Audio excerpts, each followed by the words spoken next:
Assalamualaikum warahmatullahi wabarakatuh. Waalaikumsalam. Dumateng Yai, ini ada pertanyaan tentang penafsiran Al-Quran berdasarkan ilmu sains. Untuk abad sekarang kita mengenal teori ledakan besar yang sudah sangat populer. Namun walau demikian ilmu ini masih dalam bentuk zon yang wakilnya hakikatnya kita belum tahu dan belum yakin secara pasti. Namun teori ledakan besar ini kemudian disinkronkan dengan Al-Quran dengan penafsirannya bahwa ternyata di dalam Al-Quran itu sudah ada teori ledakan besar. Pertanyaan saya begini, menimbang ilmu teori ledakan besar ini adalah ilmu dzon, ini masih memungkinkan ilmu ini salah, sehingganya penafsiran terhadap Al-Quran ini menimbulkan kekhawatiran, yakni kalau ilmu ini sebenarnya salah kemudian disinkronkan dengan Al-Quran, nanti ada penyalahan dalam penafsiran. Namun sisi lain terdapat kebaikan, yakni ada banyak orang bicara bahwa Al-Quran turun sekian ratus tahun lalu ternyata di dalamnya memuat teori ledakan besar yang baru muncul abad modern ini. Dari penjelasan ini pripun monggo Yai tentang penafsiran berdasarkan ilmu yang masih dzon, yang belum hakikatan seperti ini, monggo. Itu memang problem ya, tapi itu bisa diatasi lewat seni menulis.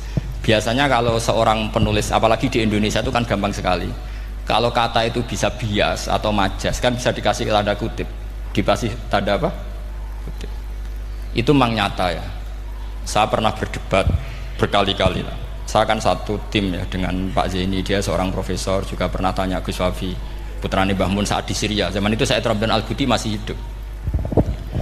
Saya itu punya komunitas dokter, ini cerita nyata ya, yang dia tanya gini, Pak Bahak, kita ini ahli embriologi dan tidak pernah ada ceritanya ada segumpal darah dalam proses embriologi.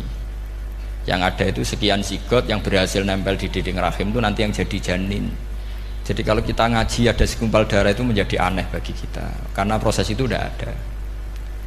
Ya saya jawab ya enteng saja. Ya kan yang bilang segumpal darah itu kiai, kan tidak Quran. Makanya benar Kang Anwar tadi yang ngomong itu mufasirnya atau kiainya yang terjemah. Kalau Quran hanya bilang min alakin, Iqra bismi rabbikal ladzi khalaq khalaqal insana min alaq. Alaq itu kan dari kata alaqa ya'liqu alaqon, sesuatu yang nempel itu namanya alaqah. Makanya di Alfiyah ada wa ulqatun hasilatun, ulqah itu sesuatu yang terkait atau yang menempel. Sehingga ya pokoknya kalau alaq itu artinya tidak harus segumpal darah, bisa sesuatu yang menempel. Sama cari di kamus, dicari sama dia kamus. Aliqa ya'liqu menempel. Oh, ya oke Pak, enggak masalah. Nah, lalu kalau kita memaksakan itu bukti ilmiahnya Quran, ya resiko juga nanti ada penelitian yang berbeda. Makanya kita bisa memanfaatkan tanda kutip kalau lafadz itu majas atau kata itu majas, kalimat itu majas. Atau kita menganalisis secara balaghah min jinsi dzalikat dam. Misalnya begini, saya kalau sedang benci Anda, saya akan bilang kamu itu membawa WC.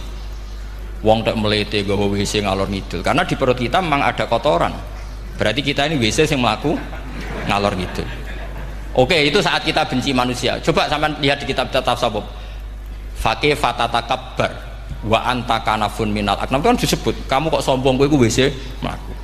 Tapi nanti kalau kamu ngaji di alam rohani, kamu disebut laqad khalaqnal insana fi ahsani taqwim.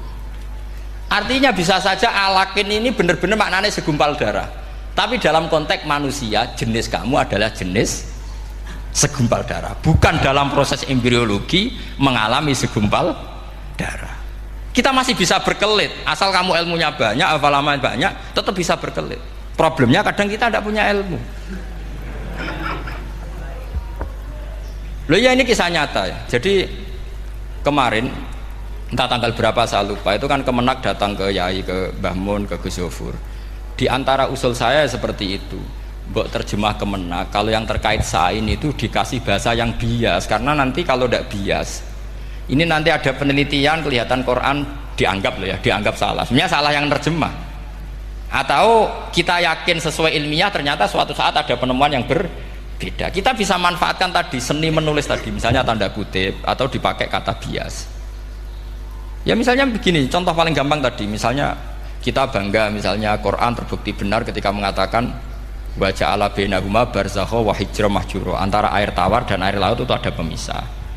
Kita mungkin ya setuju nyari-nyari ayat tentang Big Bang, tentang apa ledakan yang dahsyat. Tapi apapun itu teori itu bisa iya bisa tidak. Nah itu kita bisa manfaatkan tanda kutip. Atau seni pakai lughat. Saya beri contoh seni lughat begini. Keyakinan santri yang di sini, yang di kewagian sini, makhluk itu yang terkenal kan 3, manusia, jin, terus setan. Sudah kan 3 itu. Keyakinan sampean manusia dengan jin sama apa enggak? Beda kan, katanya beda. Terus jin dengan setan itu beda apa sama? Enggak, sampean jawab. Beda, rata-rata santri fikih bilang beda karena jin itu bisa mukallaf, bisa sholat, bisa enggak. Kalau setan pasti enggak sholat. Tapi pecinta orang sholat dia, kalau orang sholat datang penggemar dia, mau ganggu gitu. Nah sekarang pertanyaannya gini, lalu ketika para ulama mengatakan jin dan malaikat itu beda, jin dengan setan beda, tapi di Quran itu ada loh ayat fasajadu illa iblis kana minal jinni fafasaqa an amri rabbi. Jelas ayatnya di surat Isra kalau nggak salah tuh, kana minal jin, karena ono sopo iblis iku minal jinni. Padahal tadi Anda yakin iblis dan jin itu tidak sekategori, tapi ayat itu karena minal jin. Caranya gimana? Gampang, sama cari di tafsir Baghawi atau tafsir Ibnu Katsir. Caranya adalah dianalisis secara lughat. Sesuatu yang nggak kelihatan atau yang gelap disebut jannah. Misalnya malam, kata Quran apa? Falamma janna alaihi lailu ra'a kaukaba. Karena malam itu gelap disebut jannah. Orang yang gila karena masturul akli disebut majnun. Karena madatul kalimah sama-sama jinnun. Madatul kalimah kan sama kan? Jimnun musyaddad berarti jim nun. Saya ulang lagi ya. Kalau malam disebut falamma janna alaihi lailu. Kalau orang masturul akli disebut majnun. Orang dalam kandungan disebut janin.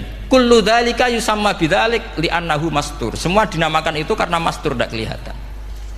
Nah, sekarang sampai tak tanya, iblis itu kelihatan apa enggak? Enggak. Berarti kalau kana ana sapa iblis minal jinni setengah barang sing ora ketok. Kecumanane minal jinni kelompok jin. Nanti kamu masalah dengan kiai Anda meyakini, "Lho jin kok iblis?" Beda. Jin itu iso ngaji. Ya gampang saja, kalau jin yang sakolen ya jin yang bisa Islam bisa kafir. Tapi kalau kata jin yang dalam ilah iblis, karena minal jinni ay minal masturin. Faham yang saya maksud? Tetap bisa ada solusinya. Makanya ngaji itu jangan hanya Ibnu Katsir. Ibnu Katsir itu beliau hanya menjawab lewat riwayat. Beliau jarang bermain di lafadz. Tapi kalau sampean ngaji kayak tafsir Baghawi, kayak tafsir apa itu, subhanallah, ya Baghawi terus Bedawi, itu nganalisnya sering pakai lafaz dan itu menjadi mudah. Misalnya lagi begini, sholat kita ini ya sholat yang muftatahatun bitakbir, muftatamatun bitaslim. Tapi kita secara lughat jelas as-sholat lughatan ad-du'a. Dan ada lafaz di Quran yang nggak mungkin kita maknani sholat itu dengan makna sholat yang mustalah alaihim tal fuqaha, yaitu di ayat khud min amwalihim shadaqatan tutahhiruhum wa tuzakkihim biha wa sholli alaihim inna sholataka sakanul lahum. Muhammad, kalau ada orang zakat ke kamu, sholli alaihim, kamu harus mensolati mereka. Wong cek urip kok di solati, pasti maknanya sholli ai utulahum, kamu mendoakan. Terus inna sholataka sakanul lahum ai du'auka sakanul lahum, doa kamu membuat mereka tenang. Paham saya kalau maksud? Lagi-lagi kita, kalau Anda janggal secara ilmiah, ya sama seperti misalnya katanya bumi menurut Quran itu diciptakan dalam masa 6 hari, padahal menurut teori Big Bang sekian juta tahun. Lo yaumin itu maknanya tidak harus 24 jam. Kullahinin bisa disebut kullah yaumin. Buktinya ayat yas'aluhu man fis samawati wal ard kulla yaumin huwa fi sya'an. Apa Allah memutus sesuatu nunggu 24 jam? Kullahinin wa kulla waqtin huwa fi sya'an. Makanya di terjemahan UII termasuk saya usul visitati ayam itu dalam 6 masa. Karena kalau orang bilang hari, asumsinya itu 24 jam kali 6. Itu masih bisa, masih meskipun mungkin seperti itu, tapi ya mungkin tidak. Tapi kita masih bisa bermain kata gini, ku dinetralisir. Yaum maknanya khin. Napa maknanya napa? Khin. Kayak di apa? Yas'aluhu man fis samawati wal ardi kulla yaumin huwa fisa. Kayak di ayat lagi, limanil mulkul yaum. Allah tanya itu ketika di akhirat apa di dunia? Tidak, sama jawab. Di akhirat. Ketika nanti di akhirat Allah tanya, liman iku kedue sapa al mulku te kerajaan al yauma. Limanil mulkul yaum lillahil wahidil. Fa inna fil akhirah laisa hunaka yaumun wala hunaka sa'a wala hunaka misalnya arbaun wa isruna sa. Di akhirat tidak ada 24 jam. Istilahnya Allah ya limanil mulkul yaum. Paham sih kalau maksud? Jadi lagi-lagi syaratnya hafal tadi. Nah, jadi artinya lafadz yaum dipakai di Quran berapa kali? Konteksnya apa saja? Ya saya kira demikian.